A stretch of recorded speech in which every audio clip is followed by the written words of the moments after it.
Good afternoon, everyone. Good afternoon, good afternoon, good afternoon. Am I audible? All right. Okay, great.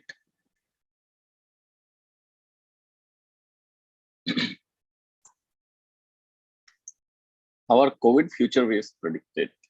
All right. So the thing is this, Gurpreet, that so suppose there is a virus that comes up and there's a potential high R value. All right. So let me tell you what is R value. So like, for example, one person who carries the virus, how many more people he is going to transmit the virus to, that is known as the R value of the virus, right? So what does R value depend upon? R value depend upon a lot of factors, such as it depend upon the transmission or transmissibility, all right, transmissibility of the virus, that how easily the virus can transmit, number one. Second is depending upon the number of interaction that this person makes with the other people, right? All right. So the thing is this, that when a virus comes into existence, people do not know that they have been infected. All right. So there's gestation period of the virus in which it increases itself to the time that it shows symptoms in the person who has been infected. Or jab tak, till the time that person develops symptoms, he does not know that he is already infected. So he can go for, all right, he can go for, I hope it's fine, Daniel, now. All right. Yeah. So he can go for infecting more and more people, right? Infected, and he made 15 people, out of which he has already infected 12. These 12 have already infected 144. By the time he will show symptoms, almost 144 people are carrying the virus. All right, I'm just giving you an hypothetical example. Now contact tracing will begin, but by that time, these 144 will already be interacting with a lot of people. So there's a possibility that by the time people will become aware that the virus is spreading, it's already in a huge population, and it results into an outbreak. It results into an outbreak. Similarly, if the virus mutate, and when the virus mutate, it can increase the transmission rate, or it can increase the transmissibility of the virus, and the virus can then certainly go for, what? It can certainly go for, infecting more and more people. Is it clear to everyone? All right. So this is how you can say that the waves after waves come and strike. When people become complacent, the reason for striking of the multiple waves is the complacent attitude of the people.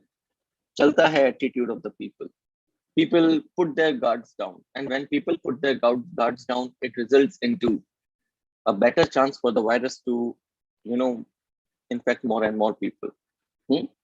And this time the reason was multiple reasons: huge gathering, the political rallies, the religious congregations, people become complacent, government not following tracing, treatment, and isolation. So many factors have put into a lot of burden on the health infrastructure, and our health infrastructure has been exposed, not just to Indians, but almost globally.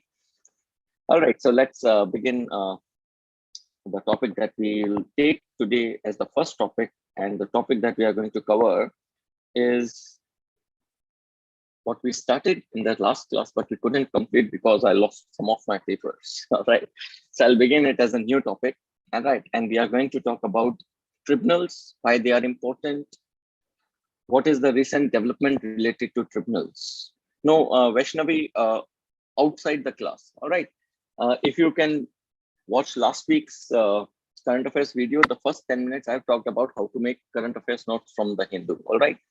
Here we are just going to cover the topic. All right. So I'll not be able to tell you right now how to make notes. You can call Raj for that. कि वो आपको एक बार थोड़ा guide कर दें. All right. Because if we go and talk about making notes in every class, then we'll not be able to cover the topics. All right.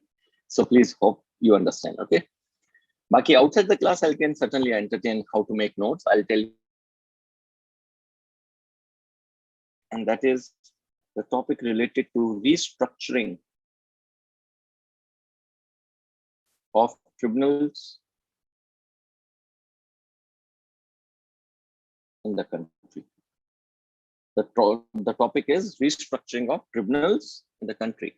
In fact, the way we are making notes is the way you should make current affairs notes. All right. So what you will be making with me is what I expect you to make yourself, even from other articles that you read. Okay.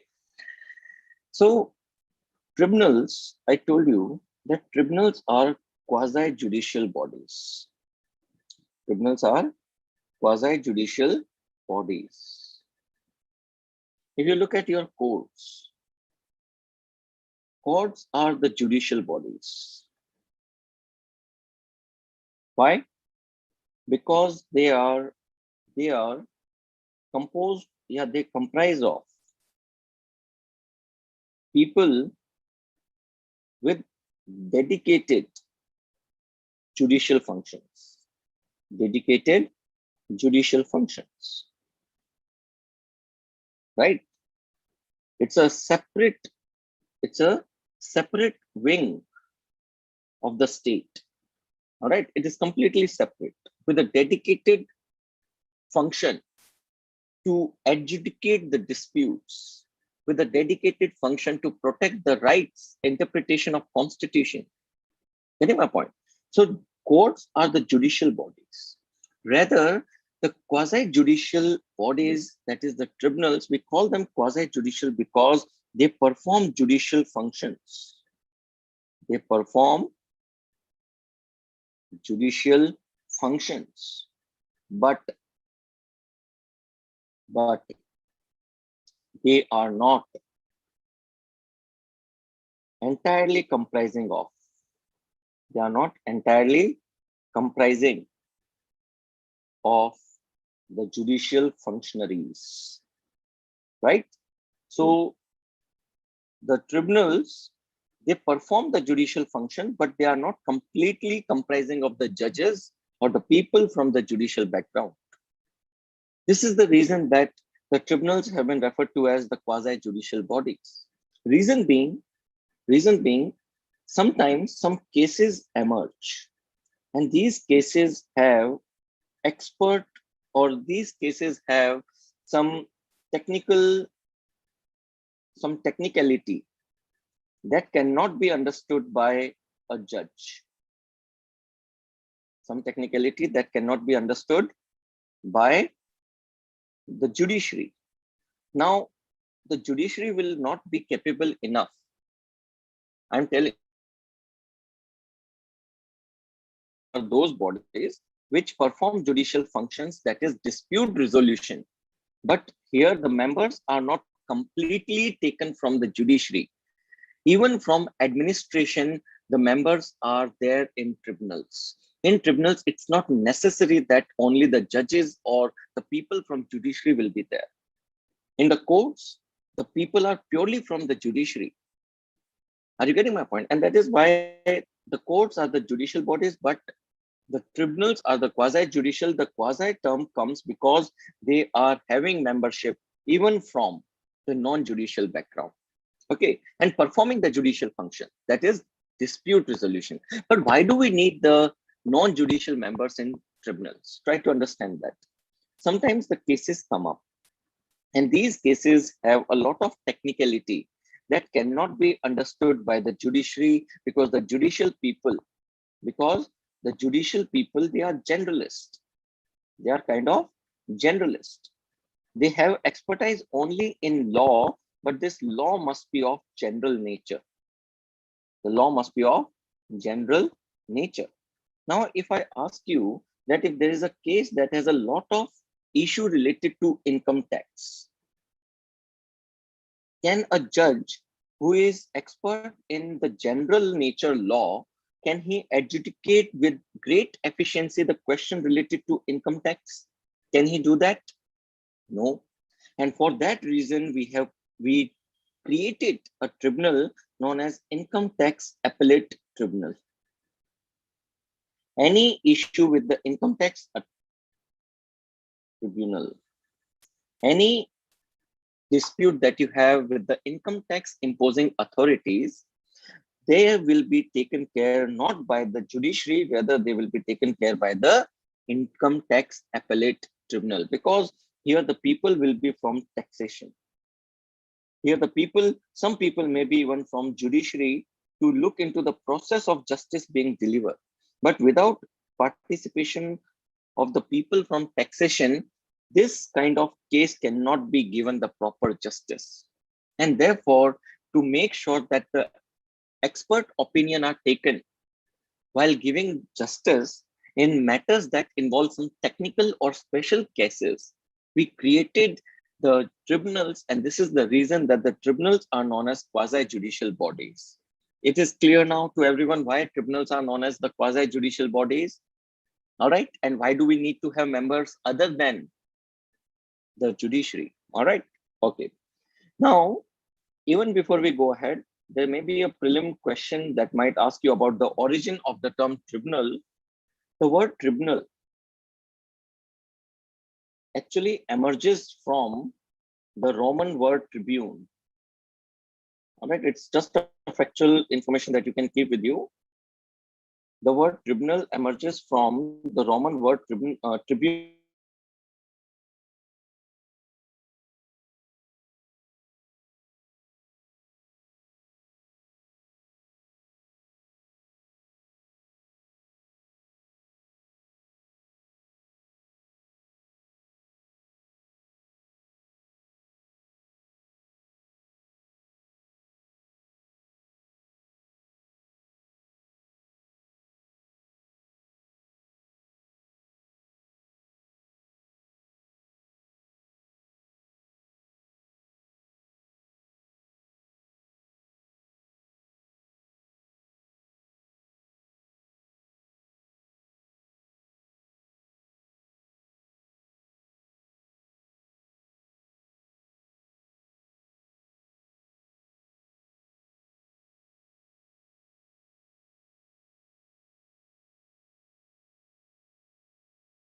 I hope now I'm audible. Now I'm audible. Pardon me for this disruption.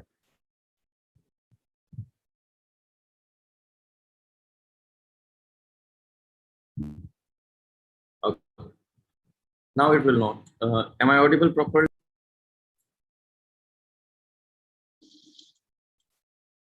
Yeah, now it's fine. Okay. So the word tribunal comes from the Roman word tribune. All right, the word tribunal comes from the Roman word tribune, and tribune was the magistrate in the Roman Empire. Tribune was the magistrate in the Roman Empire, and the office of the tribune was the tribunal. All right, so this is the origin of the word tribune. Now let's look at what was the aim for which the tribunals were created. What were the aims for which the tribunals were created? The first aim for which tribunals were created, it was expert adjudication. Expert adjudication. This was the first aim for which tribunals were created. Expert adjudication का मतलब है that the matters of some technical nature,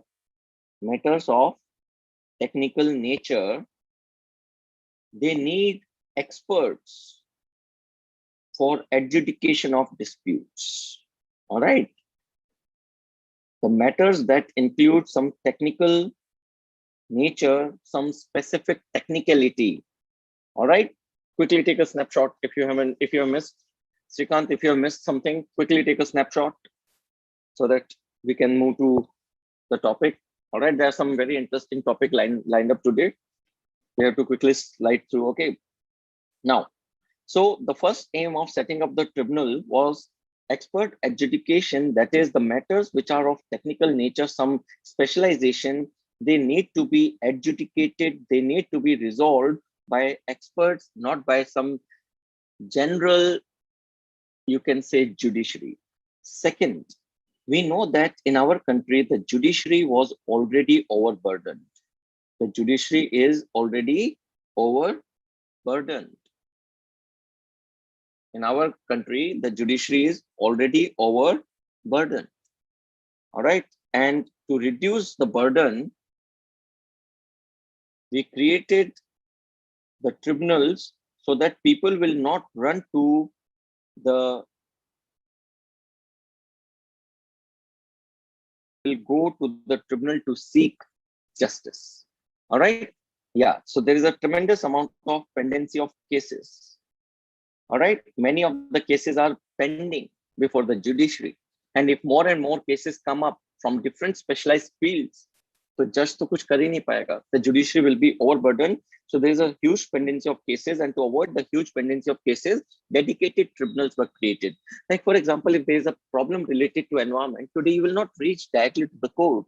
You will appeal to the National Green Tribunal. And once the National Green Tribunal has given its judgment, if you are not satisfied, then you can go to the courts. But then the courts has very little time to spend on that case because it has already been taken into great consideration by the National Green Tribunal. Now the court has to just verify if the process of law has been, or if the process of justice has been followed or not. If it is followed, then the verdict of the National Green Tribunal will be sustained. Is it clear? So it was thought that it is going to reduce the pendency of cases in the judiciary, all right, because the judiciary was already overburdened. And after that, the next third aim for which the tribunals were set up, it was to expedite the decisions. Expedite the decisions. We know that there is a great delay in our judiciary system, and you know that justice delayed is justice denied. All right. So to ensure that the justice is delivered timely, you have created dedicated tribunals so that expert matters can be given justice quickly. And apart from this, the burden on the normal courts can be done away with. And while solving the problems of the technical nature or special nature, you can then resolve the problems. All right. Okay. By taking into expert advice. Now, can you tell me under which article, when the constitution was enacted, under which article was the tribunal mentioned? When the constitution was enacted, under which article? Very good. Prajwal says 323A. Harshin says 123. Okay, very good. 223 Pallavi. Okay, okay, fantastic. Yeah. So those of you who have got your polity done, and if you are still pointing to the articles like 123, articles like 223, articles like, I don't know, 323A, 323B, you all are getting into a trap. I asked you the question, yes, Tanisha, that's right. I asked you a question when the tribunals, when the constitution was enacted, that was in 1950. All right, enactment of the Constitution 1950 were not mentioned in the Constitution. The tribunals were introduced by the 42nd. This is a fact. Remember, very important. Many times UPSC prelims paper has asked this question. The tribunals, they were introduced. They were introduced by the 42nd Constitutional Amendment Act. Can you, what is?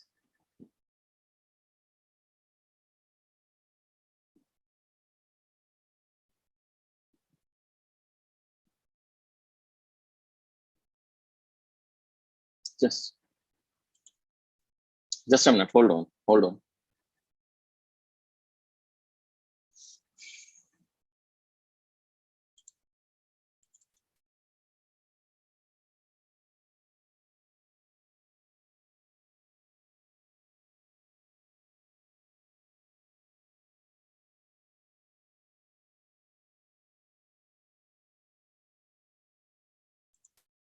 Guys, just a minute, you will have to hold on just a minute.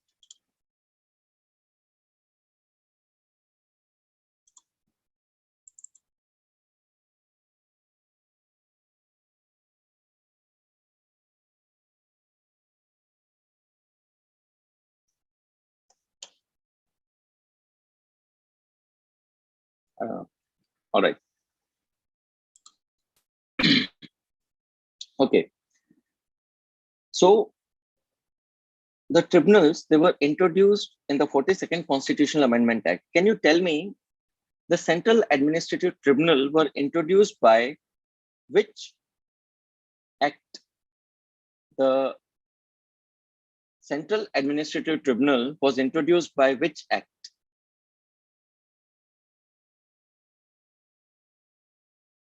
323A. Good. All right. Okay. Anybody else?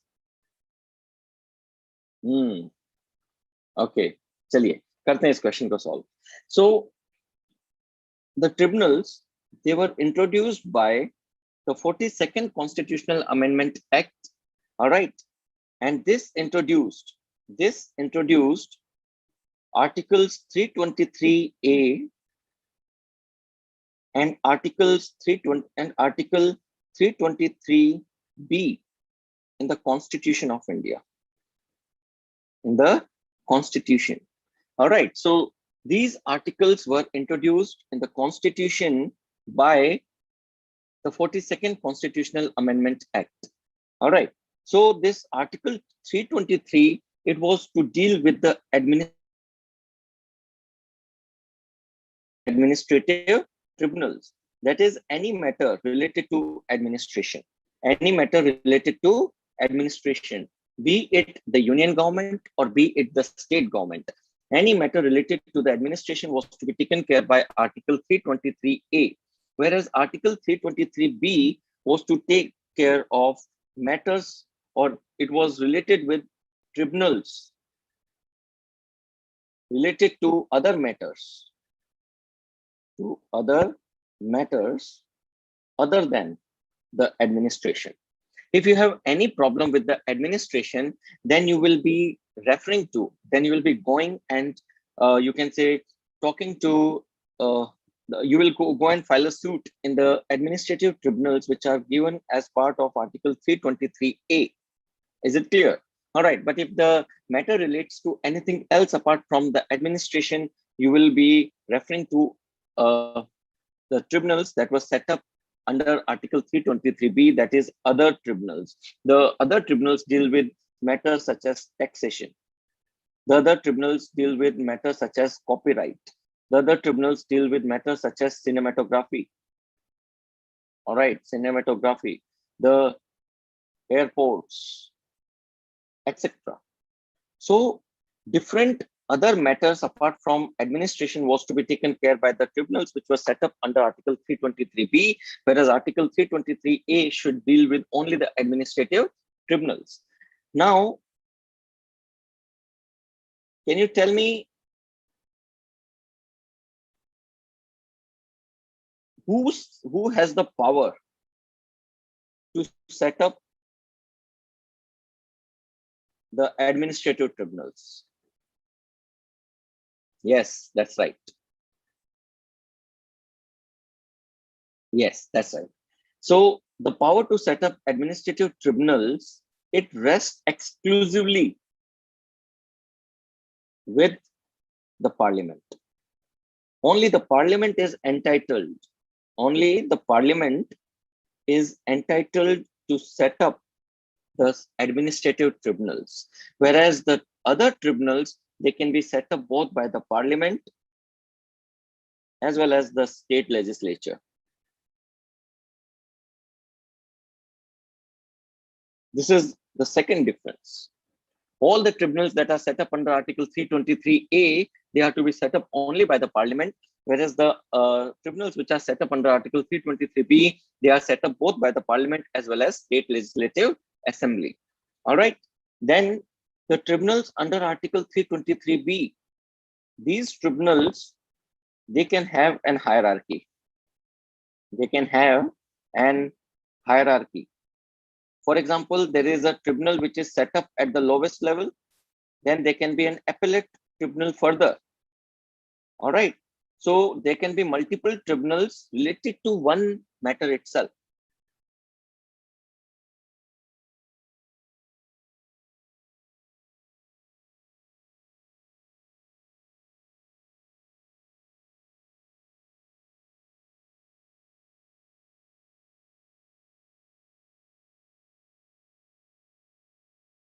one tribunal can be set up, and then an appellate tribunal can also be. All right. Then an appellate tribunal, it can also be set up there. Is it clear? So appellate tribunal can be set up besides the original tribunal. So there can be a hierarchy of tribunals under Article 323B. All right. Yogita, I am coming to it. Just wait for some time. Any example of cases of administrative tribunal? Yes. Yes. If suppose you are, like, for example, if there's a case that is pending that I am the senior, I should be the chief secretary, but somebody else has been made the chief secretary, then you can file a administrative case before the Central Administrative Tribunal. If you are a state government employee and you think that some of your rights are suppressed, in that scenario, you can approach the state administrative tribunals. All right. So this kind of things do take place in the tribunals in case of administrative disputes. Is it clear to everyone? All right. Fantastic. Okay. But remember that the tribunals under Article 323 cannot have any hierarchy. No hierarchy is there. There is a Central Administrative Tribunal looking for disputes related to central government. There's a State Administrative Tribunal looking for the problems related with the state government. If you are not satisfied, then move to High Court, then move to Supreme Court. If you are not satisfied, move to High Court, move to Supreme Court, because there is no hierarchy of tribunals under the Article 323A. Any tribunal set up under Article 323A is not going to have any kind of hierarchy. However, in case of tribunals under Article 323B, hierarchy is allowed there. So these administrative tribunals, Article 323A provides for the administrative tribunals, and they said that the Parliament can, through an act,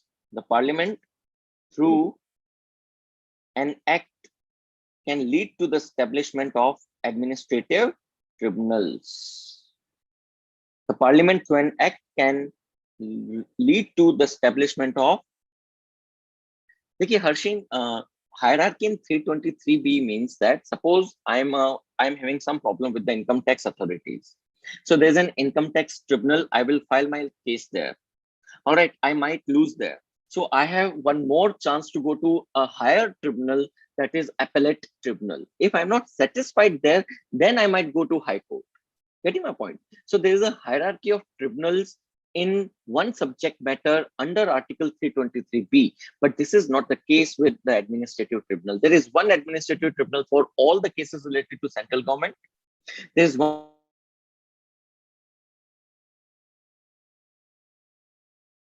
it has to be passed by both the houses, Dave.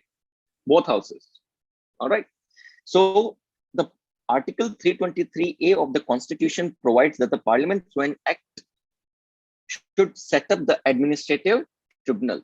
And for that reason, the Parliament in 1985 passed the Administrative Tribunals Act. The government passed the Administrative Tribunals Act 1985.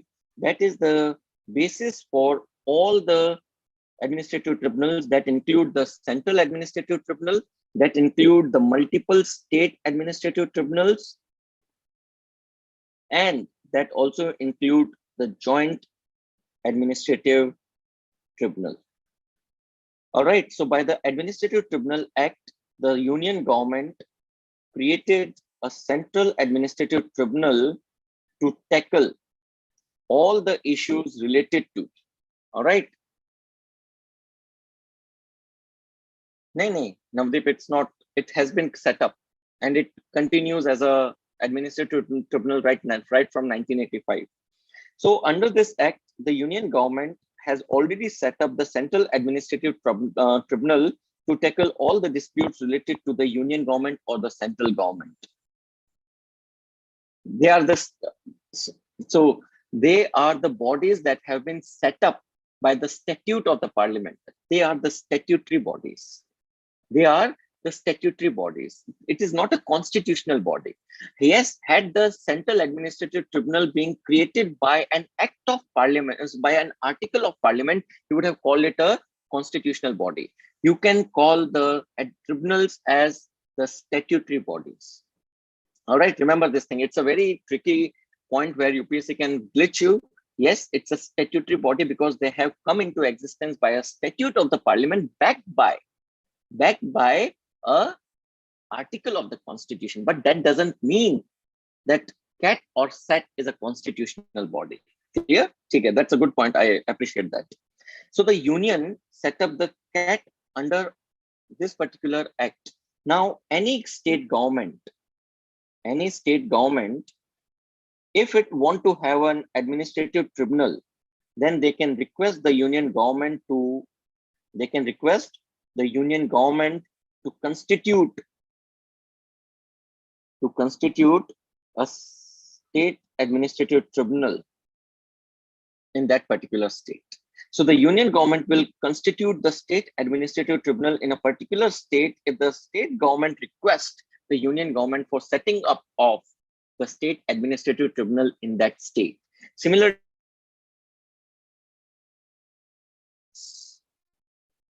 they agree to have a joint administrative tribunal, then the union government can even provide for a joint administrative tribunal if there's a request from 2 or more states to have a common administrative tribunal.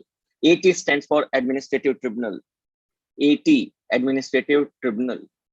Is it clear?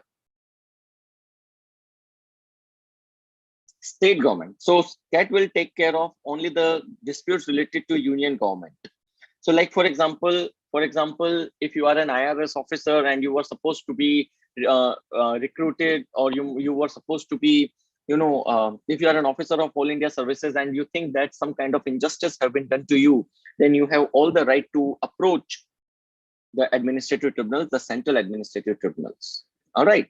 So Kanchan, the government, making use of Article 323A, enacted the Administrative Tribunals Act 1985, and under this, the union government set up the Central Administrative Tribunal to resolve all the problems related to the union government.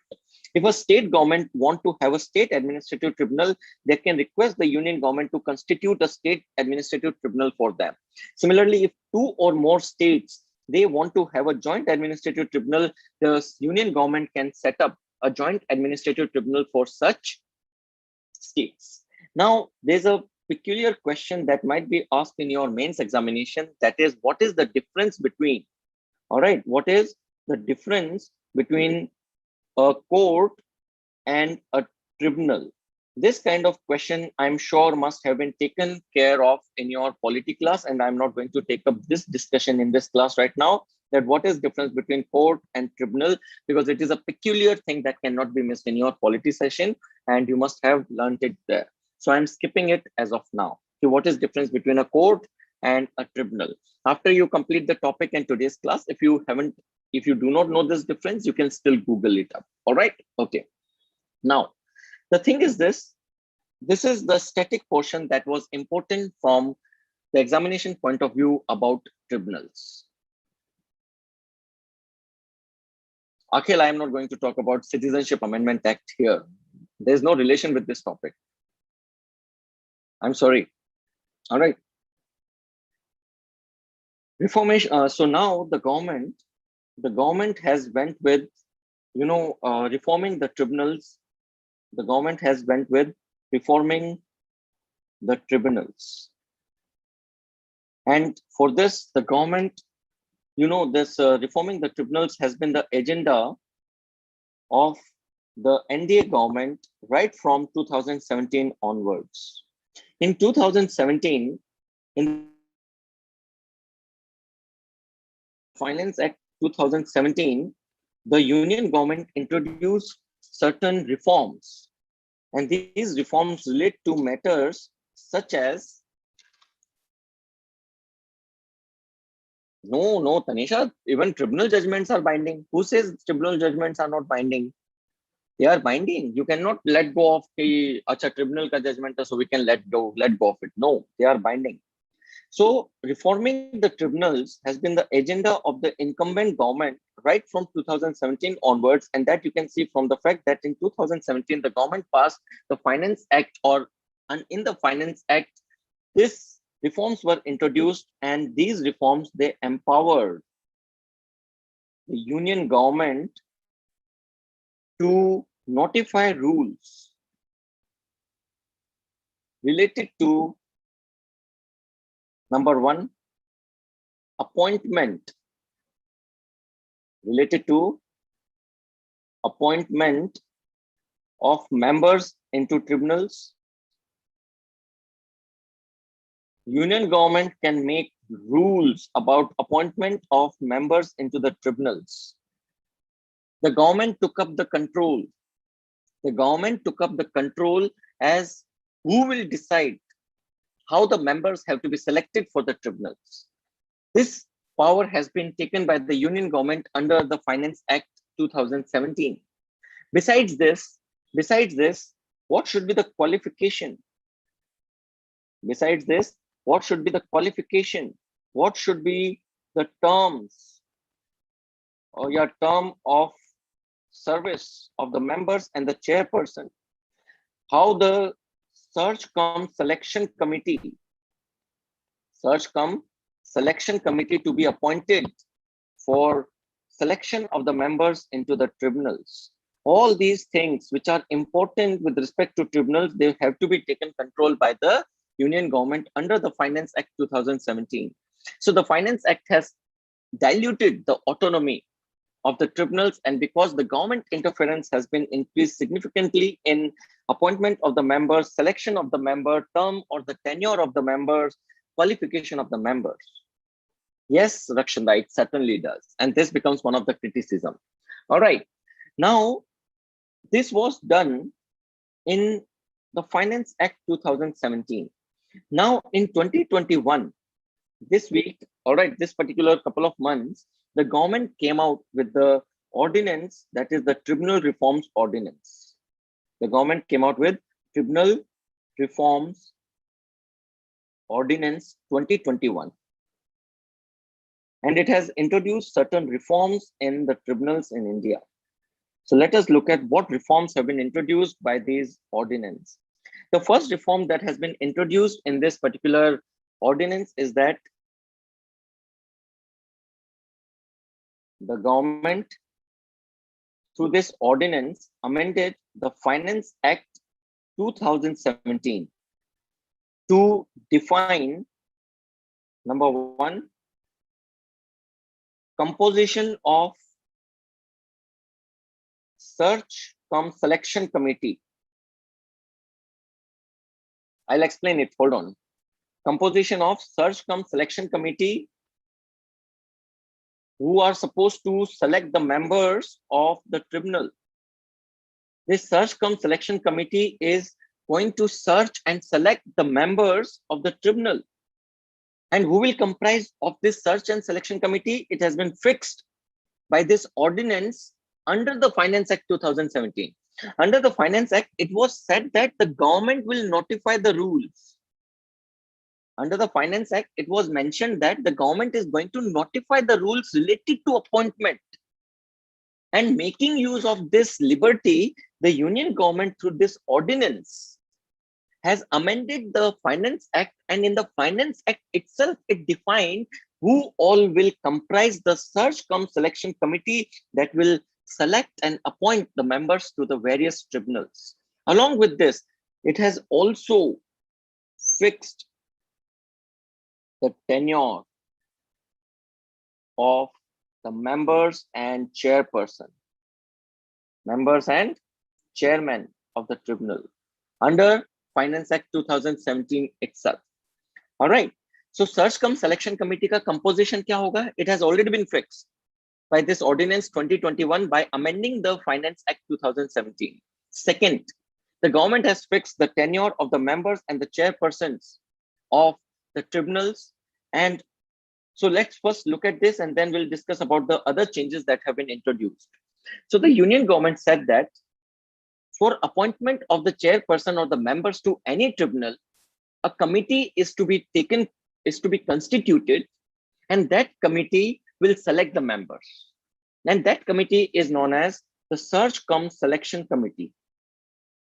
Is Search cum Selection Committee clear to everyone? Yes, Priyanka, you can. All right. So search cum selection committee is the committee that will select the members and that will search and select the members and the chairperson to the tribunals. So the composition has been fixed, and look at the composition. Number one, it will comprise of the Chief Justice of India or a Supreme Court judge nominated by CGI. It will comprise of either the Chief Justice of ये fix कर दिया Ayushi. This has been fixed in the Finance Act 2017, and you will see these members will always be present. All right, just understand it once, and then we'll discuss if you have any doubt. I hope that by the time we will complete the search cum selection committee, you will be sure and clear with all the members who there are. So the first member of the search cum selection committee is the Chief Justice of India. And if the Chief Justice of India cannot be there, then a Supreme Court judge who is nominated by the Chief Justice of India, he is going to be the chairman of search cum selection committee. Chairman of search cum selection committee. Who is the chairman of search cum selection committee? The Chief Justice of India or a judge of the Supreme Court who has been nominated by the CGI to be in his place when he cannot be there. This is the first member. Second member of search cum selection committee are two secretaries of the union government, which the union government will nominate. That these people will be the two secretaries who will be there in the search cum selection committee. So let's say that CGI is the first person and he is the chairman. The second person is one secretary which is nominated by the union government, the second secretary who is nominated by the union government. So three people have already been discussed. That the first is the Chief Justice of India or a judge of the Supreme Court. In case Chief Justice of India cannot be there, he will be the chairman of search cum selection committee. Then one will be the secretary who is nominated by the union government. Second will be the secretary who is nominated by the union government. Then third will be the sitting. So third person will be the sitting chairperson of the tribunal.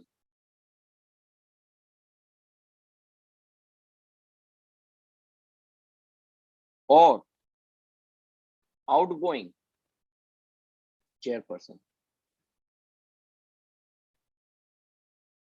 The sitting chairperson of the tribunal or outgoing chairperson, he will be the third member. And in case he is not present, then a retired Supreme Court judge. In case he is not there, then a retired Chief Justice of a High Court. He will be the third member. So suppose karo, let me give you an example. See, these kind of tricky things, they can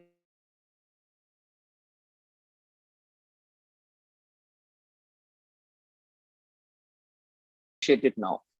So suppose karo ki there is, we want to set up the National Green Tribunal chairman. Let's assume that National Green Tribunal chhod do. Let's say ki there is an income tax tribunal and you need to set up the chairman of, you need to select the chairman of this tribunal. So the search cum selection committee will be set up. The one will be the Chief Justice of India. Suppose he is present. So he is the chairman of this search cum selection committee.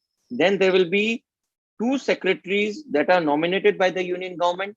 Then the outgoing chairman of the income tax tribunal will be the next member.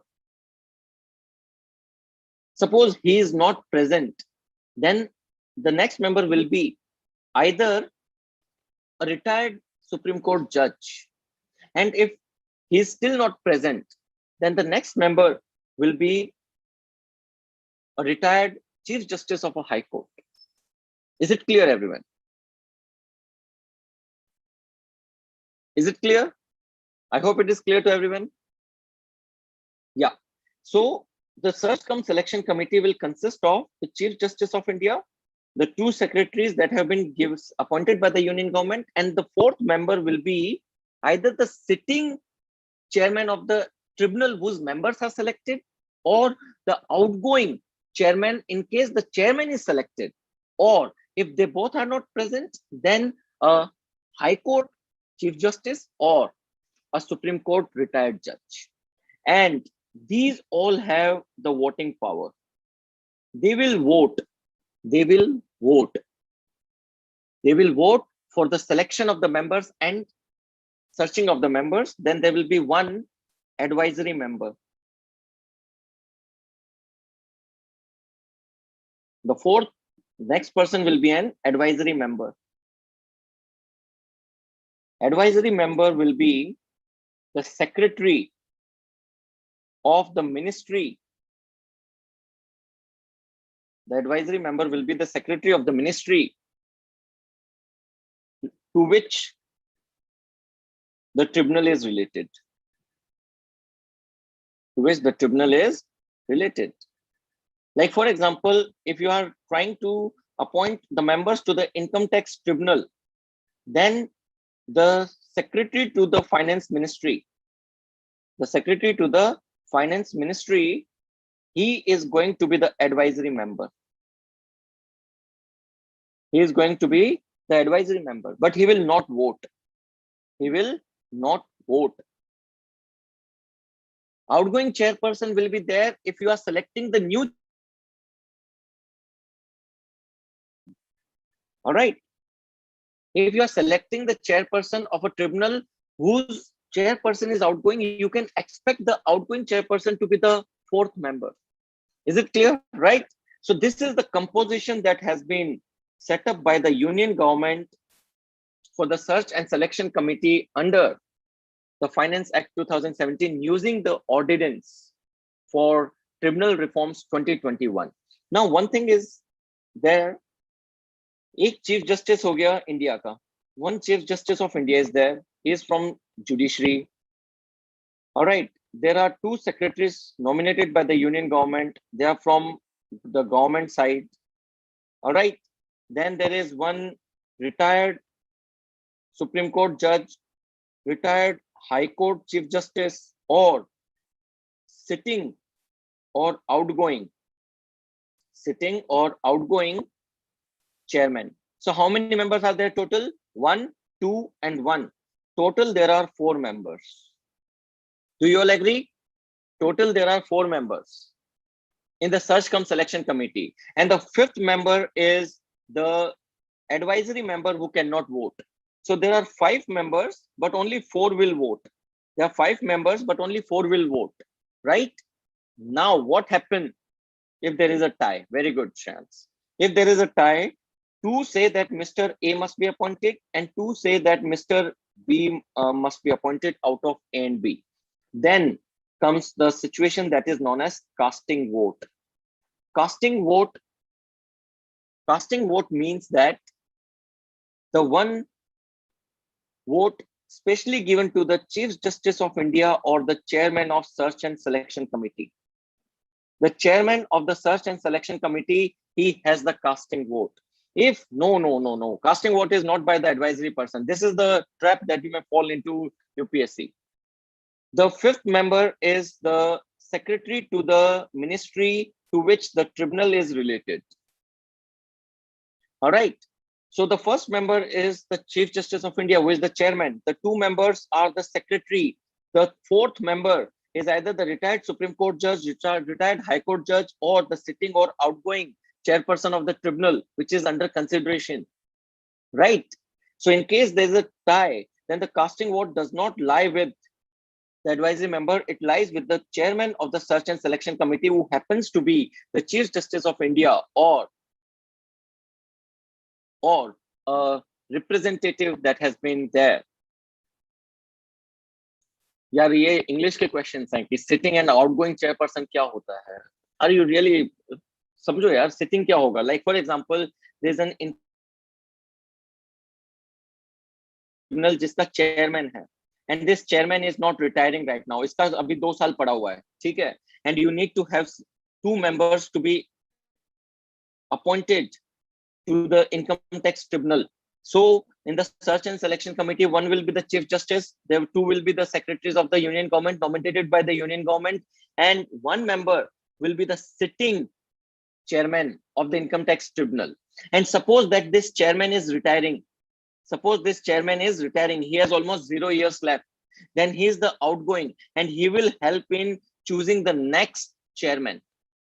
So when he is retiring, he is outgoing, and he will be used in case of appointment of the new chairperson. And in case he's sitting, he's not retiring, and it is about selection of the members. In that case, he will be sitting there as a sitting chairperson. Okay, clear hai? All right. I know that these kind of doubts always prevail, and this is the reason I take up these things in this session. I can very easily skip through, avoiding all these nitty-gritties. All right, let's go ahead now.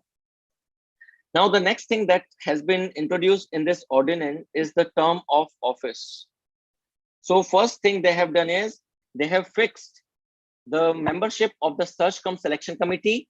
And the second thing that they have done is that they have fixed the term of office. Again, a potential prelims question. The term of office has been fixed as 4 years or 70 years of age, whatever is early, for the chairperson of the tribunal. All right. Suppose if a person is appointed to the tribunal at 68 years of age as a chairman, then he will only serve till 70 years of his age. And if he is appointed at 65, then he will serve for 4 years completely and retire at 69. So the chairperson will be appointed to the tribunal for a period of 4 years or 70 years of age, whatever is early. The members will be appointed for 4 years of age or 67 years of age or 4 years. All right, if a member is appointed at 62 years of age, then this member, he will serve for 4 complete years and will retire at 66. If a member is selected at 65 years of age, then he will only serve for 1 year and retire 2 years and retire at 67. So whatever is early, either he or she attains an age of 67 or complete 4 years as the chairman of the tribunal. All right. So this is the term of office which has been fixed under the under the Finance Act 2017. 9 tribunals, they have been abolished. The government has abolished the 9 tribunals. The tribunals that have been abolished include the Airport Appellate Tribunal. All right, the income tax, the film certification appellate. ये 9 tribunals याद करने की जरूरत नहीं है. I'm just giving you that Airport Appellate Tribunal, Film Certification Appellate Tribunal, etc. Like 9 tribunals have been abolished by the government by this ordinance. All right, by this ordinance. So these are, all right, these are the changes that have been brought in by the ordinance 2021 related to the tribunals. Is it clear till this point to everyone? I hope it makes sense now. The ordinance is clear to everyone. All right. Okay. Now, this is about the tribunals. Now we are going to talk about, sir, are these reforms good? Chaliye, we can touch upon the quality of, or let's say, let's look at the criticism of these reforms. The criticism of these reforms. Dekhiye, tribunals, one thing you should try to understand is that the tribunals, they are required to be amended. The tribunals are required to be amended. Why? Because the tribunals, they have not achieved for which they were set up. The tribunals were set up to reduce the delay. The tribunals were set up to expedite the decision making. Expedite decision making. The tribunals were set up to deburden the judiciary. But it has been seen that the tribunals, they have not fulfilled these things completely, and some reforms are required. But the way the government has introduced the reforms, that's bad. The way the government introduced the reforms, that's bad. Why? Number one, the government used the route of ordinance. The government made use of ordinance. Ordinance is to be invoked. All right, you introduce ordinance when parliament is not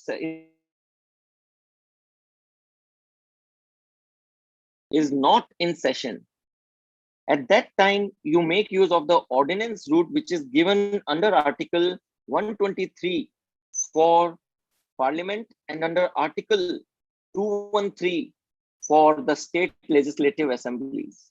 All right, you can make use of the ordinance route to bring some law only when the Parliament is not in session. And it is not to be used as a regular, all right, it is not to be used as a regular instrument. It is an emergency instrument. It is an instrument which is to be used in extraordinary circumstances when there is an extreme necessity that you need the law. We could have waited for some time. We could have let the parliament convene and then we can have passed the act rather than the ordinance. Ordinance is generally introduced to bypass the parliament if it is done with a maleficent intention. All right, so the government has been questioned for making use of the ordinance route to amend the Finance Act dealing with the tribunals. Is it clear? So when the parliament passes the act, it passes through a lot of discussion and it represents the will of the people. If you look at the ordinance, ordinance does not represent the will of the people. It is an extraordinary circumstance which should not be used in a regular manner. But the government made it as a regular usage of ordinance to pass this act because there was no extreme necessity that we needed this ordinance. And for this reason, the government intentions are questioned. Second criticism is that the government abolished the 9 tribunals. The government abolished the 9 tribunals without consulting the members who are part of these tribunals, without consulting the stakeholders. This kind of authoritative gesture is not appreciated. That's right, Priyanka, correct. These kind of authoritative gestures are not appreciated in a democracy. If you had to abolish the 9 tribunals, you should have taken into confidence all the people who are related with these 9 tribunals. But the government authoritatively through this ordinance abolished them, which is again undemocratic. Next, the Supreme Court, it has remarked that the members must be appointed for a period of, all right, the Supreme Court has remarked that the members 5 years or 67 years of age, and the chairman should be appointed for 5 years or 70 years of age, whereas the government just fixed this tenure as 4 years. Plus, the Supreme Court remarked that reappointment of the members must be allowed. But the government did not put anything in the ordinance related to reappointment of the members. That's right, Harshin, correct. All right, reappointment of the members has not been included, which was remarked by the Supreme Court in the Madras Bar Association.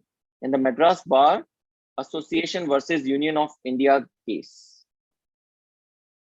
Versus Union of India case. So the Supreme Court guidelines are not taken into consideration. Fourth, as Harshin has pointed out, that by abolishing these nine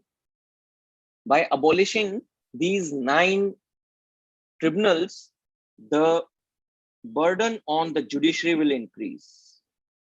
All right. Earlier, people were going to the tribunals. Now they will go to the court, and therefore the burden on the judiciary is bound to increase.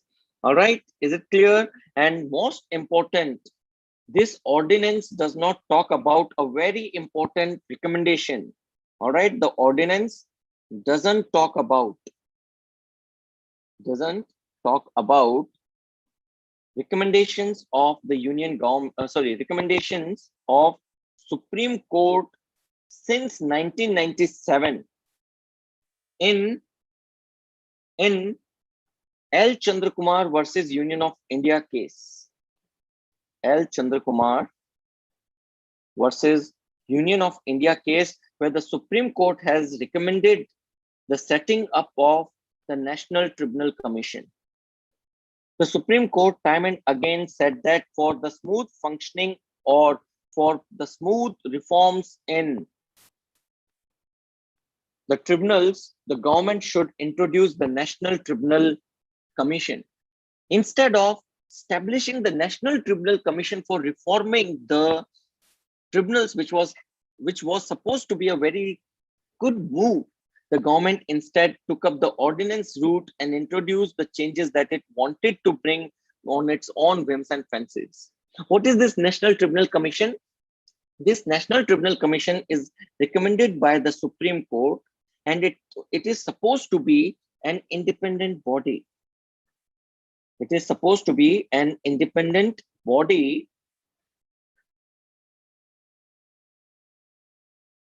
supervise. What?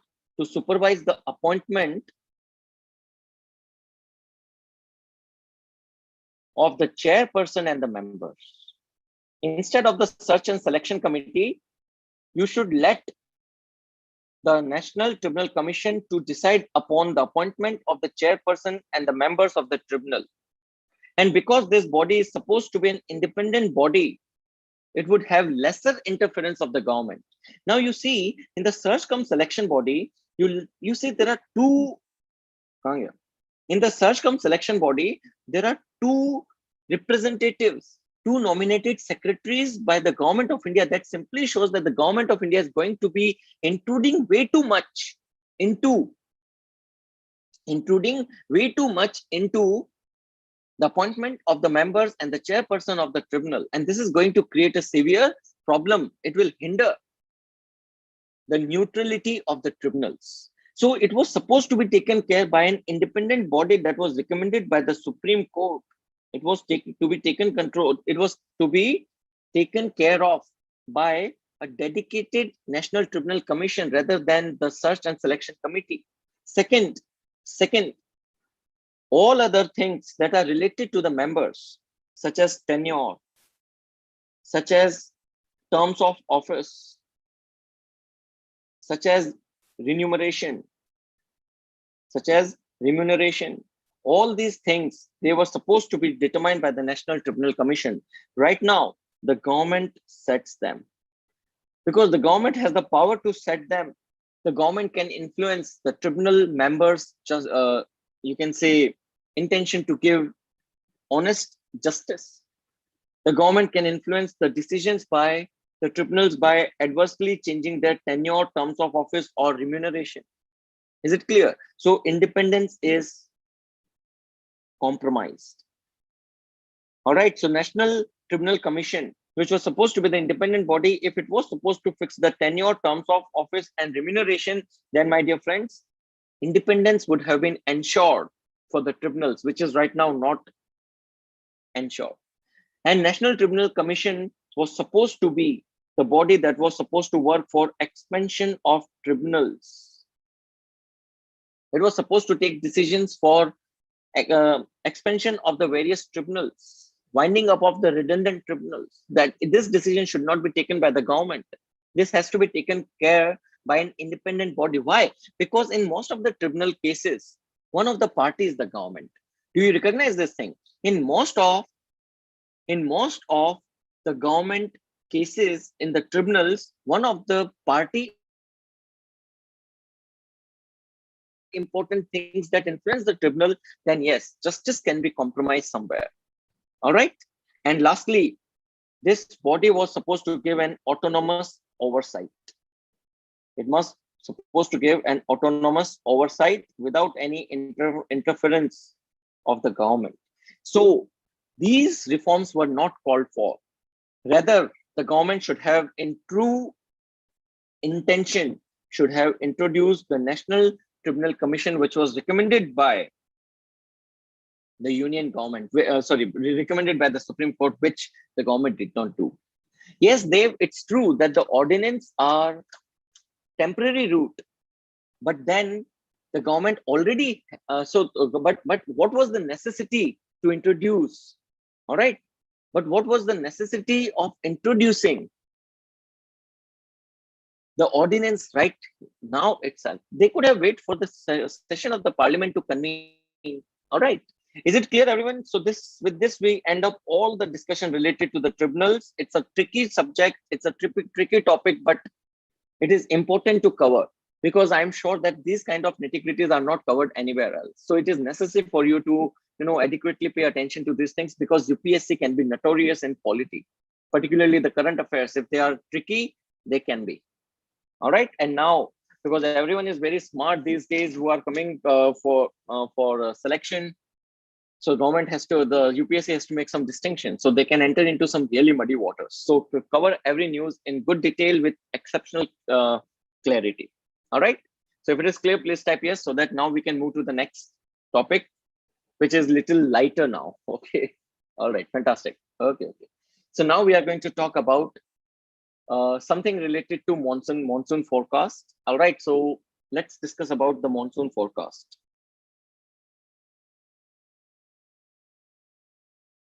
Monsoon forecast. Can you tell me which body gives the monsoon forecast in India? Which body gives the monsoon forecast in India? Very good. Indian Meteorological Department.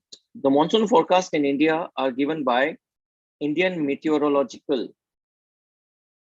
Department. They are given by the Indian Meteorological Department. Where is the headquarters of Indian Meteorological Department? Which is headquartered at New Delhi. Which is headquartered at New Delhi. All right.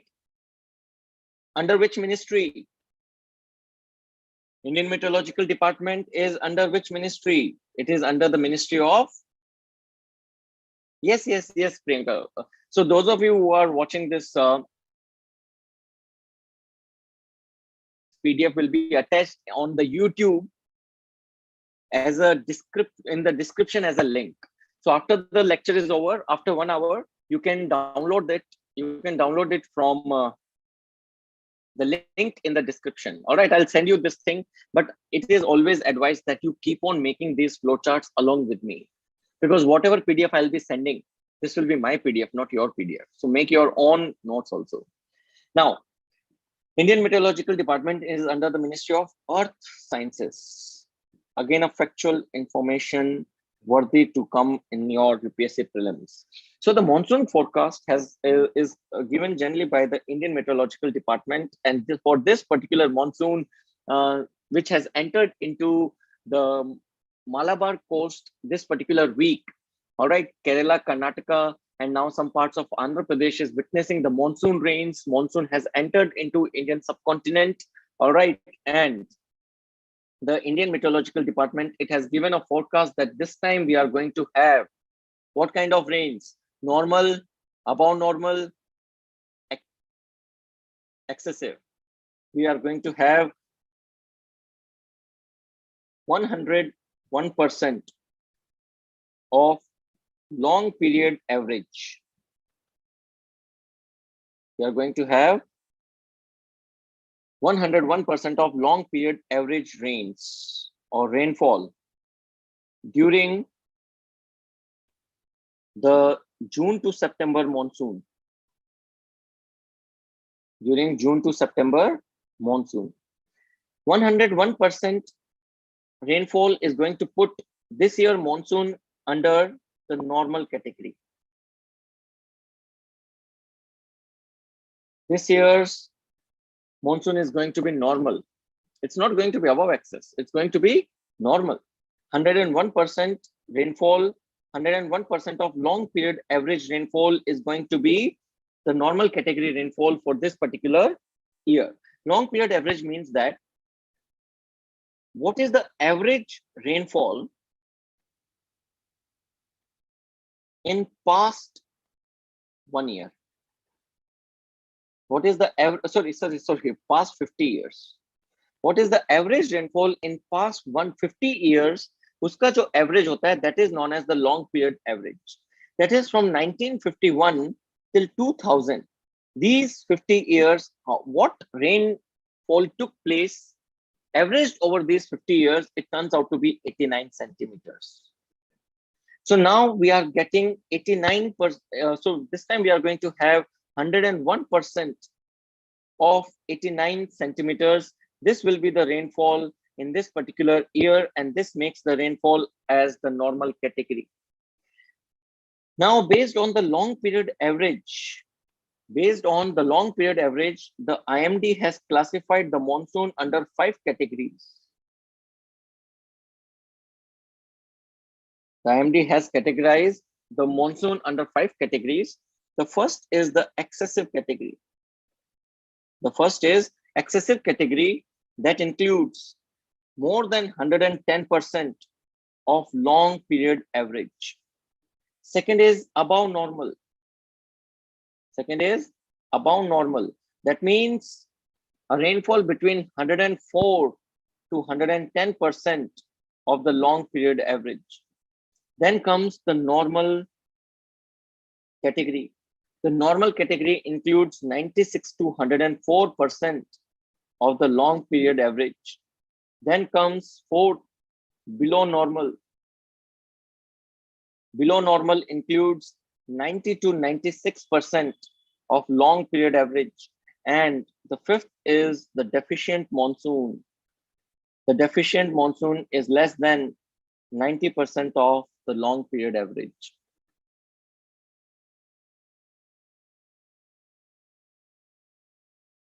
Degrees of Indian monsoon, which is determined by the projected rainfall for a particular year in terms of what percentage it will be of the long period average, classifying it into excess, above normal, normal, below normal, and deficient.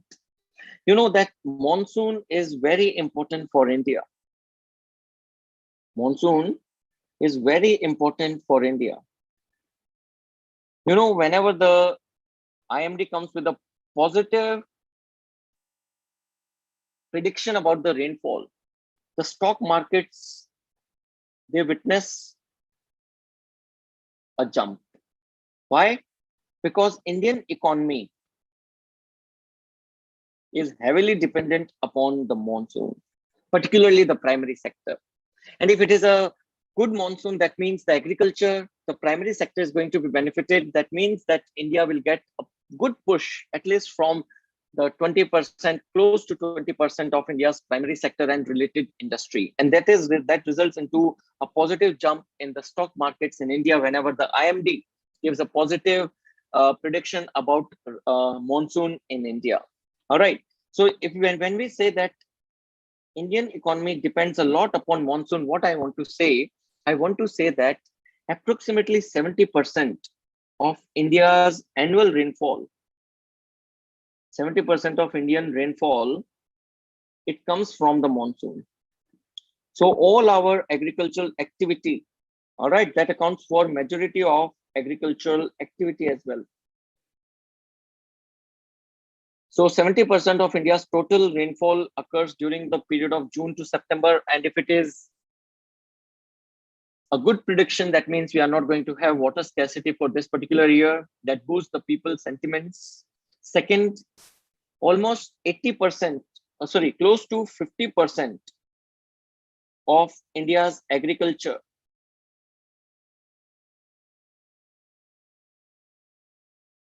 is rain dependent. Many parts of the country do not have irrigation facility. They only are the rain dependent. And because of this reason, if the monsoons are normal, then the agricultural productivity will be bumper. So agriculture, bumper harvest. That again boost the sentiments of Indian economy, harvest. All right. Then almost 80%, or you can say 80 nationally important water reservoirs. They are refilled by the monsoon between June to September. The monsoon in India is very important because Indian economy is very much dependent upon monsoon. What is the percentage of agriculture as part of India's total economy? What is the percentage of agriculture as part of India's total economy? Primary sector कितना accommodate करता है? 17%. ठीक है. Let's say 17% is agriculture. So when I say that the monsoon is going to be above normal, or monsoon is going to be excess, or monsoon is going to be normal, that means the 17% of India's economy will certainly face some good times. Do you all agree to this? Do you all agree? Right? So this gives a good news to India's economy. Second, what is the percentage of the total workforce in agriculture? What is the percentage of total workforce in agriculture? Almost 60% of India's total workforce is involved in agriculture. That means if the agriculture is going to be benefited by the monsoon, almost 60% of Indian population will be benefited. This will boost the spending, or this will boost the expenditure. And when the expenditure will be boosted, the other sectors will also be benefited. And this is the reason that whenever there is a good prediction about a good amount of rainfall in India, the economic sentiment becomes positive. 17% to direct economy ko push milega. All right. But 60% of the people's livelihood would be secured. This makes sure that India's expenditure will not dip, rather it will be in same or more than what it was the last year. And it will give a positive impetus to the entire economy. Further, it is going to make sure that India's 70% of rainfall will be perfectly normal this year. It will fill 80 naturally important or nationally important water reservoirs in India. It will benefit more than 50%, close to two-thirds. All right, I don't want to be exactly sure, but almost 66% of India's agricultural land is dependent upon the rain. And therefore, any good news about the monsoon is going to positively give a good impetus to the economy. And this year, this news is particularly important because the Kharif season has seen 19% more planting than last year.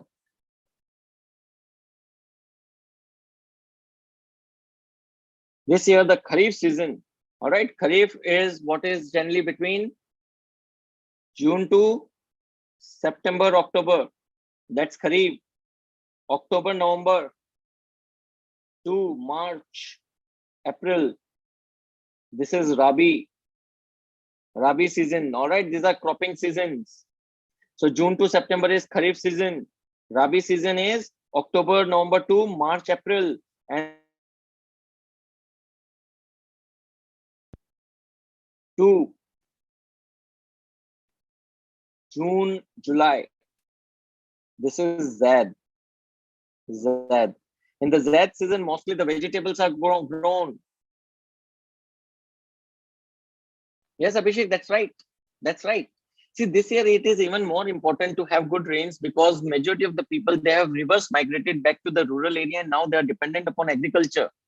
Are you getting my point? Because of this COVID-19 induced reverse migration, many people have gone back to their home and now they are dependent upon agriculture.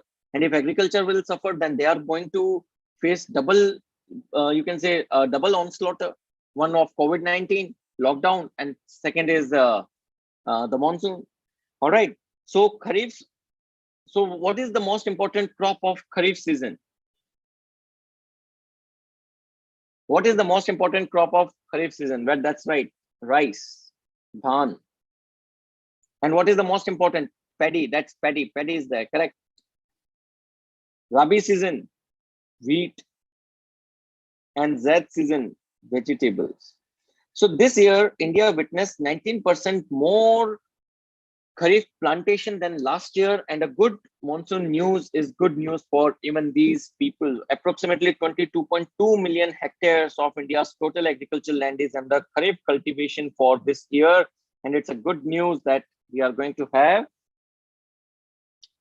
It's a good news that we are going to have good or normal monsoon at least. All right, not fantastic, so at least normal monsoon. Chaliye, so this is about the monsoon prediction, long period average, and the classification of the monsoon by IMD. Next, we are going to talk about is a very small topic before we come to another major topic. This small topic is referred to as the avian influenza new strain. Avian influenza, which is also known as the bird flu. And for the first time,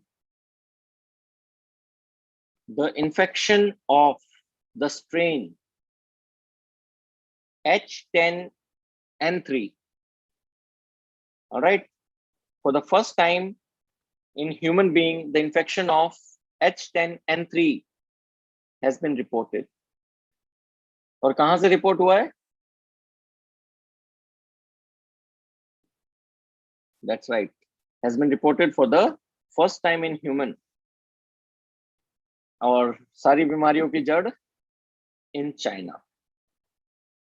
In China. All right. In China's Jiangsu province, the first ever report came of a human being infected by H10N3. Important is that this H10N3 virus, it is having less transmissibility because of less R0 value. R0 value, I told you in the very beginning itself that R0 value is the number of people that will be infected by. R0 value is the number of people that will be infected by a virus. All right, once it infects a person, to how many more people it will be?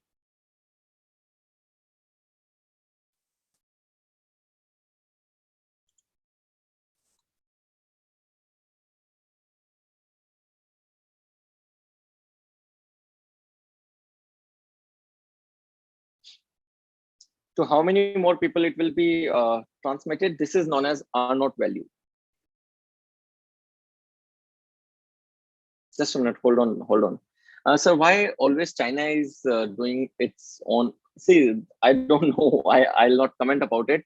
What are the intentions of China? All right, but it's something. It's a very serious problem that we all should acknowledge about. Yeah. It's not visible. Just a minute. Hold on. It will be visible in a minute. It will be visible in a minute. All right. There is some upgradation problem with my Zoom today. All right. I should have looked into it even before. But don't worry. I have many other options to connect it. Just give me a minute. I think it is okay. It's fine now.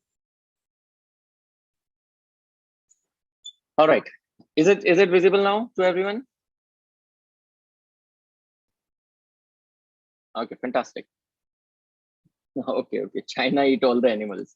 So let me tell you a very interesting story that one of my colleague, he was going to China for his PhD, and there it was mentioned that so he was advised by one of our faculty that because he used to keep a very long hair and he was very messy kind of person. So he was said that in China, if you don't look like a human, they will eat you. All right, they will not eat you only if you are, a human. But if you don't look like a human, they will not feel any kind of, hiccup to eat you away. So Chinese can do anything. All right. Now, before going ahead, one question: what does this H and N stands for? What does this H and N stands for in H10, N3, H1, N1? See, you come across H1, N1, you come across H5, N1, you come across H10, N3. These H and N, they are the name of the proteins. Yes, that's right. H and N, they refer to the name of the proteins which are on the surface of the virus. H stands for hemagglutinin. H stands for hemagglutinin. And N stands for neuraminidase. Neuraminidase and hemagglutinin. There are 18 different types of hemagglutinin, and there are 11 different types of neuraminidase. And all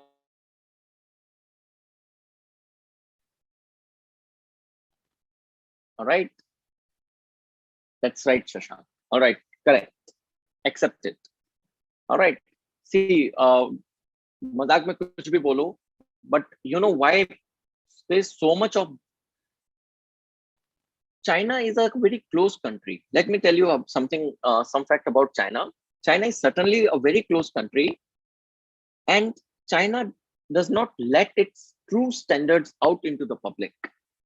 There is a huge population over there, which is backward, hungry, which is starved, and they cannot survive without food. So they experiment killing animals, eating awkward things. All right, they are backward. They have unique dietary habits because of their backwardness. China suffered through ages. It's not that China is backward today, or China has suffered through ages. And because of that reason, people over there have unique dietary habits. There are malnourished villages present everywhere in China. There's a huge geographical expanse as well, and there's a varied wildlife also. And human population certainly is very large. So yes, all those points taken care of. Correct. Now, H and N in H10, N3 are name of the proteins which are present on the surface of the virus. If you look at the virus, so this is the, you can say, capsid or the cover of the virus, inside which this is the genetic material. So the capsid or the surface protein is surface is made up of two type of protein in influenza virus: H protein and N protein. H stands for hemagglutinin and N stands for neuraminidase. And what hemagglutinin and what neuraminidase is present, on that basis you name it as H10, N3, H1, N1, H5, N1. All right, okay. इतना बड़ा population है, कितना भी import करो गरीब हो जाएगा China. All right, okay. So this was about H10, N3. इससे ज़्यादा कुछ जरूरत नहीं है. It is not going to be any severe pandemic because it has very little R0 value. It has very little R0 value, and therefore you will not hear another pandemic coming up. Don't worry. All right. चलिए. Now we are coming to an important topic, and that is the Tokamak reactor. So we are going to talk about the artificial sun. We are going to talk about the artificial sun. The fun fact is that Indian media, they portrayed that China want to create an artificial sun to keep the daylight even during the night. A student of science, I didn't understand hearing this news about a national channel. I should laugh or I should cry at the state of the knowledge that our news channels are disseminating. Artificial sun doesn't mean that China is going to hang a sun in the sky. That there will be day even during the night in China.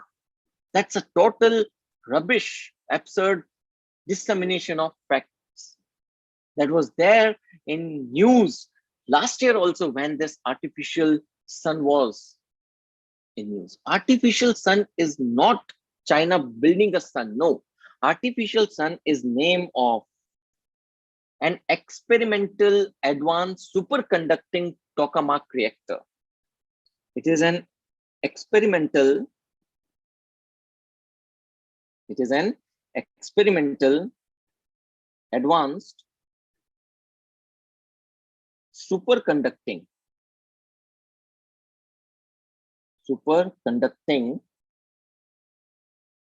Tokamak, इसको बोलते हैं east. This is known as yeast. Yeast is referred to as artificial sun. It is an experimental advanced superconducting tokamak. Tokamak is the name of our nuclear reactor. Is the name of the nuclear reactor in which nuclear fusion is carried out. In which nuclear fusion is carried out.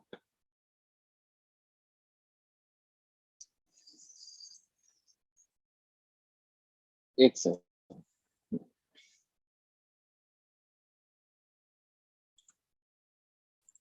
This is one of the most important topics, and I'm experiencing this glitch.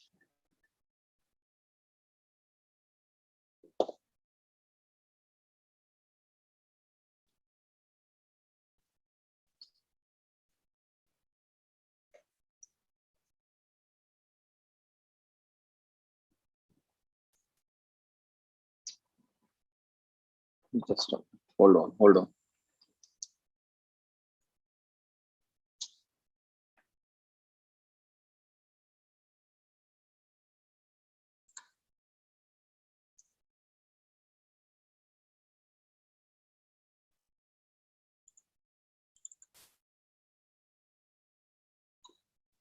Is it visible now? Is it visible to everyone now? All right, fantastic. So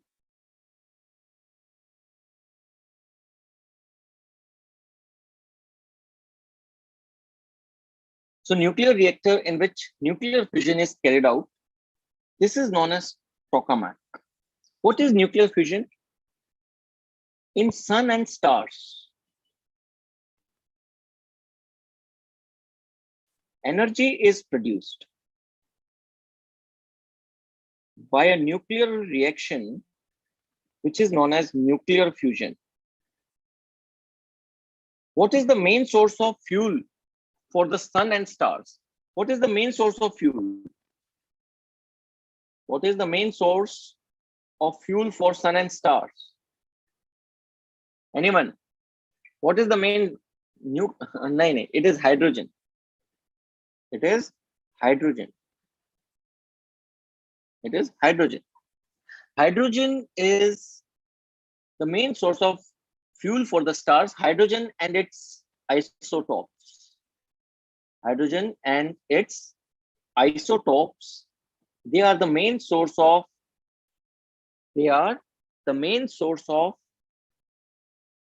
fuel for the sun and stars. What are isotopes? Hydrogen has 3 isotopes. This is known as the normal hydrogen. There is deuterium. This is also known as protium.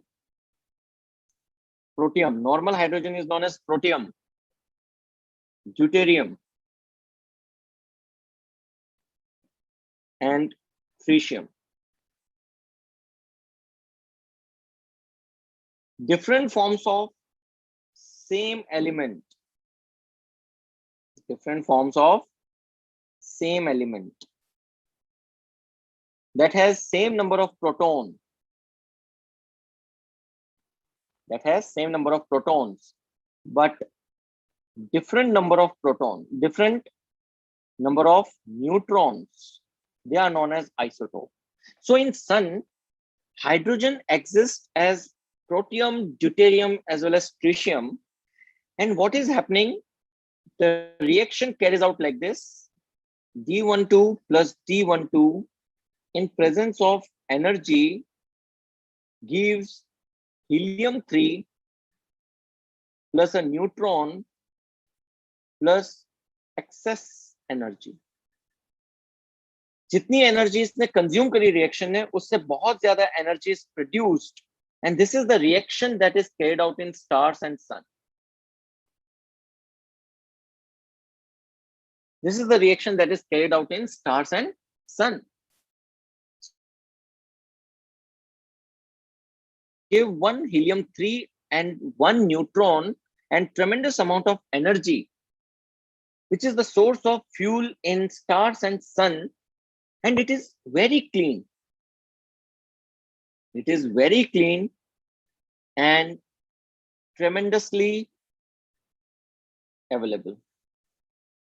It is very clean and tremendously available. Now we are trying to harness this process. Now we are trying to harness this process on Earth. And for this, we started a project known as ITER. ITER stands for International Thermonuclear Experimental Reactor.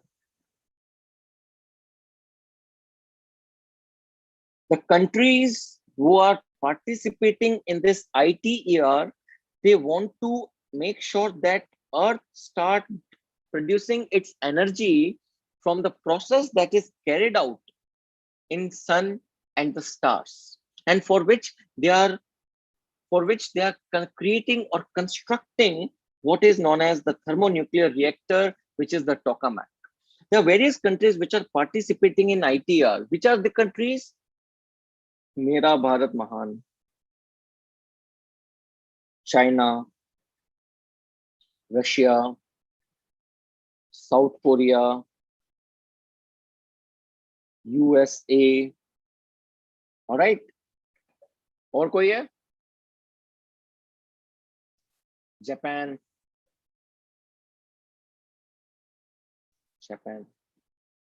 All right.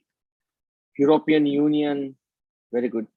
So these countries, they are collaborating in development of a thermonuclear reactor to make sure that the nuclear fusion is controlled and we can produce tremendous amount of energy, which is clean source of fuel. है ना? European Union डाल दिया पूरा, कोई दिक्कत नहीं है, ठीक है? All right, ITER is being carried out by these countries. So South Korea has its own tokamak that is known as K-Star.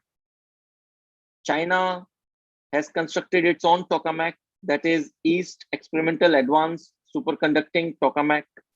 उसी तरीके से different countries are building their own tokamaks under this ITER in collaboration with each other, because this energy which will be produced will be beneficial for all human race. It is going to make sure that we are having clean form of energy in future.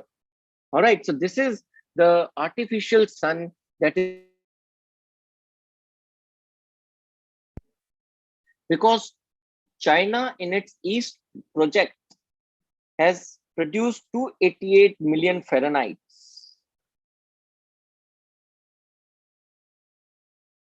China in its East tokamak produced 288 million Fahrenheit temperature for 20 seconds, which has been happening on the world for the first time. Is it clear? अभी से 20 second के लिए हमने इतना temperature achieve किया है. All right, we need a sustained high temperature for nuclear fusion to initiate and to remain controlled for production of tremendous amount of energy, and we expect this ITER to give us result by 2035. We are expecting the ITER to give us the results by 2035. What is difference between fission and fusion? I'm coming to it. Hold on, I'll explain you. Don't worry. Right? What is the temperature at the core of the sun?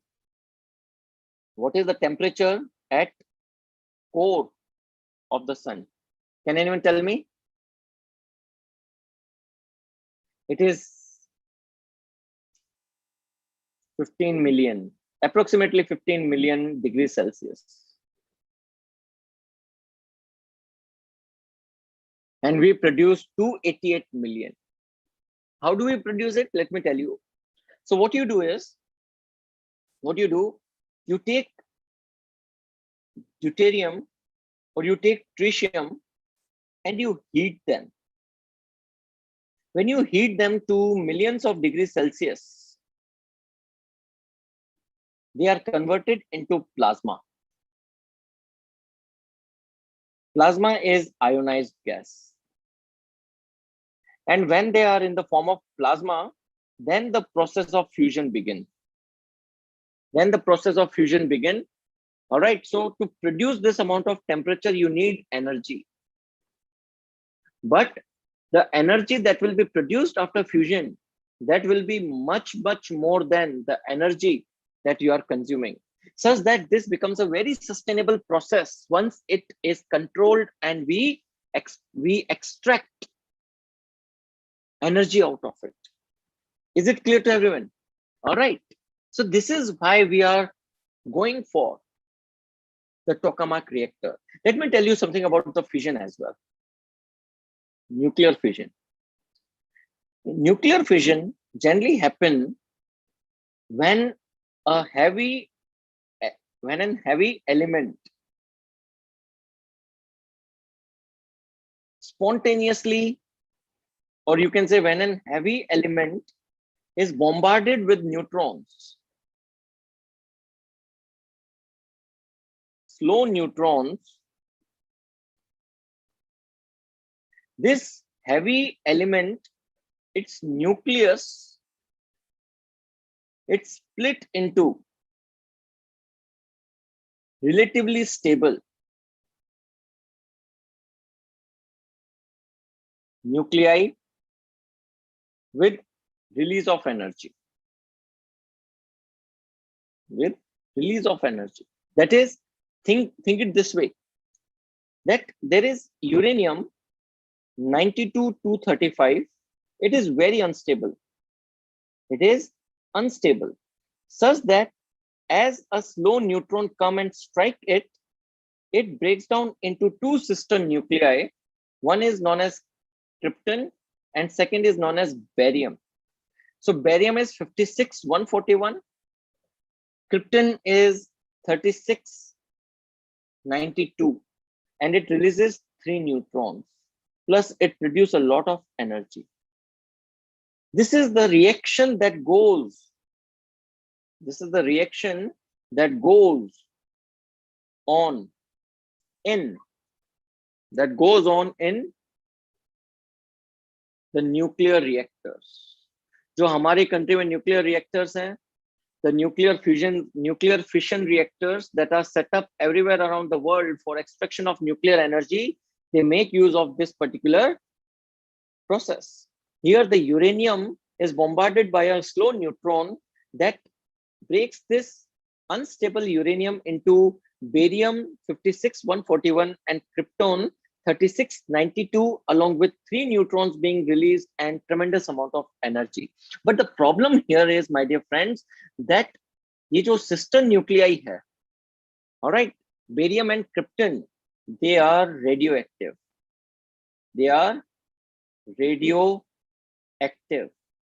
They emit gamma, they emit alpha particle, they emit beta particle, and they are deadly for human beings. And therefore, this nuclear waste that we are getting from the nuclear reactors, it has to be placed somewhere safe so that humans do not come under its exposure. And it is a very difficult process to keep it protected away from human beings. Nuclear power plants have a lot of radiation, and many people have been killed in various nuclear power plants because of various accidents. Some of the biggest nuclear disasters that the mankind has faced in the form of Chernobyl in 1979, if I'm not wrong, in the form of Fukushima Daiichi 2011. We have seen these things. So not clean energy. It produces a lot of nuclear waste which has a potential damage to human beings. It is not accident prone. It can cause many deaths if nuclear disasters take place. And therefore, we want to switch from the nuclear fission to a cleaner form of energy.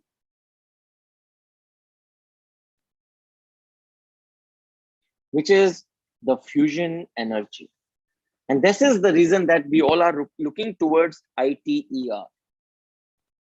Is it clear, everyone? Is it clear?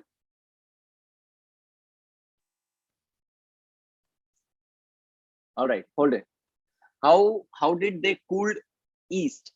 East के अंदर 288 million degree Celsius का temperature आया. After that, they stopped heating. And they stopped. So basically, so think about this way, that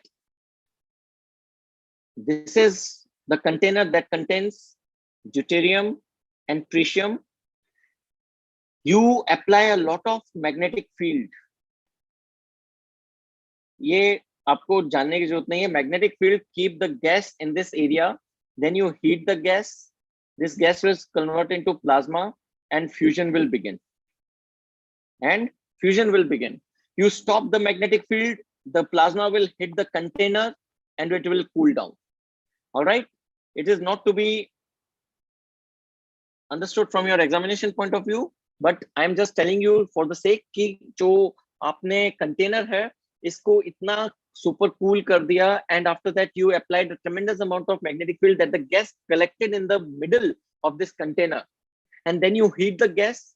The gas will not hit the container, and it will heat up, convert into plasma. And as it will convert into plasma, what is going to happen? As it is going to convert into plasma, it is going to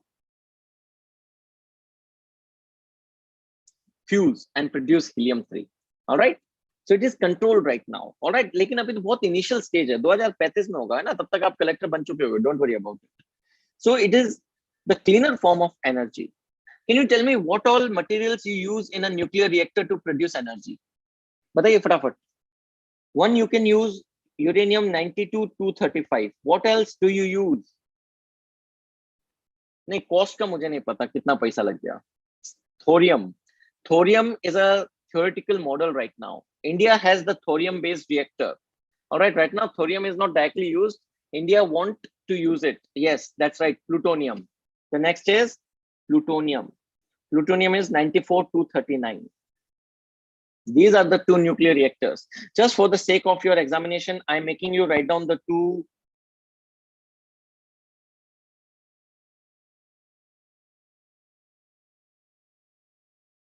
This is naturally occurring uranium. This is naturally occurring uranium. This is not suitable for usage directly in reactor. So what you do, you make use of the machines called centrifuge, and you convert it into uranium-92-235. This is a fissile material. This is fissile material. Not uranium-238 is not fissile material. Uranium-238 is not suitable for usage directly in the reactor. So you make use of the machines called as centrifuge to convert uranium-238 into uranium-235. Then you apply a slow neutron and it converts into barium 56-141 and krypton 36-92. All right, they are relatively stable, plus tremendous amount of energy, plus 3 more neutrons. This is one of the reaction. This is one of the reaction. Sometimes nuclear reactors also use plutonium. And how plutonium is produced? Uranium-238-92 is bombarded with a neutron. It gives you uranium-92-239. This is unstable. It gives a beta emission and it converts into neptunium.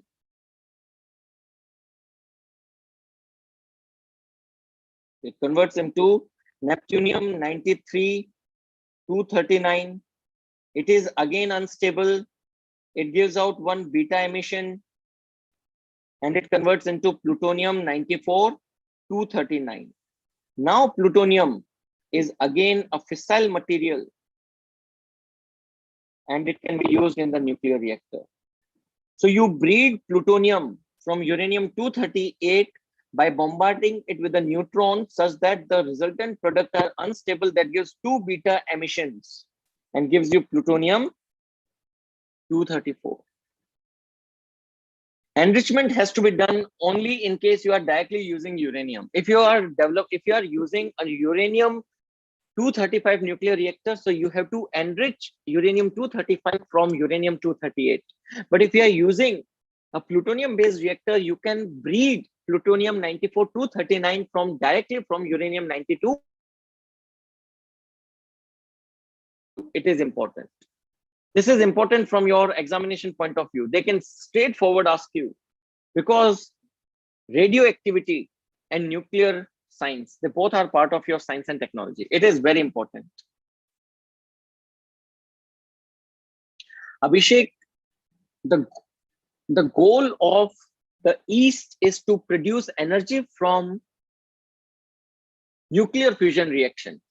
Let me tell you, nuclear fusion, देखिए जो ये nuclear reactor होता है या nuclear fusion reactor, जो हमारे अभी contemporary, जो आज की डेट में जो न्यूक्लियर रिएक्टर्स हैं, they are making use of nuclear fission. They produce nuclear waste. They are unsafe. They produce nuclear waste. They are unsafe. All right. They are costly. Weapons can be produced. These are the various concerns. But if you look at the nuclear fission, first of all, it's clean. So this will not be the outcome. If control, it is safe. So safety issues are also taken care of. It is not costly. And lastly, there is no chance that it can be used as a weapon. That is the reason that nuclear fusion, this is the reason that today we are running after nuclear fusion. And whatever equation I have made you write down, trust me, they can be asked in the paper. UPSC has asked them and they can again ask it. No, dono fusion nahi hai. This is fusion. All right, here you are using protium, deuterium, and tritium to produce energy by converting into helium. Product kya hai? Helium hai. Is helium dangerous? No. Is barium dangerous? Yes. Is plutonium dangerous? Yes. Is krypton dangerous? Yes. Helium is not dangerous. Fissile material means that which can be bombarded by neutron to give sister nucleus. This is known as fissile material. Fissile material is which can be used in nuclear reactor. Which can be used in nuclear reactor. Yes, Cherish, equations are important. I am sure that you may not be able to appreciate right now about beta or neutron, but I might, in your science and tech class, you will learn about them. When a beta emission emerges from a nucleus, its atomic number increases by 1, its mass number remains same.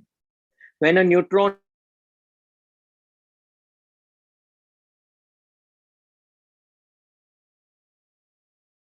particle emits from a nucleus, its mass number reduced by 2, and its mass number, atomic number reduced by 2, its mass number reduced by 4. Don't worry, these are part of your science and tech. Right now, just try to understand these equations. They are important. Is it clear to everyone? All right. So this was the artificial sun. So next time, if you see the news channel showing a sun hanging in the night sky, just either change the channel or just close the channel. और मेरे हिसाब से तो आप Indian media देखने लायक बचा नहीं है. टीवी देखो मस्ती से, मूवी देखो, बाकी करंट अफेयर हम संभाल लेंगे. All right. Okay, everyone. So I'll not start with the next topic. We'll cover remaining topics in the next class with some more topics. All right. There was a cultural news which is important. We'll take up it in the next class. Yes, Priyanka, you will get a message. Don't worry. You will get a message. All right. So I'll close the session here for today. Be protected. Be safe. See you next week, 12 o'clock. Bye-bye. All right. Okay, okay. Thank you. Thank you, everyone. All right. Yeah. Have a nice day. Have a nice day. Nice Sunday to everyone. Okay. See you on Monday.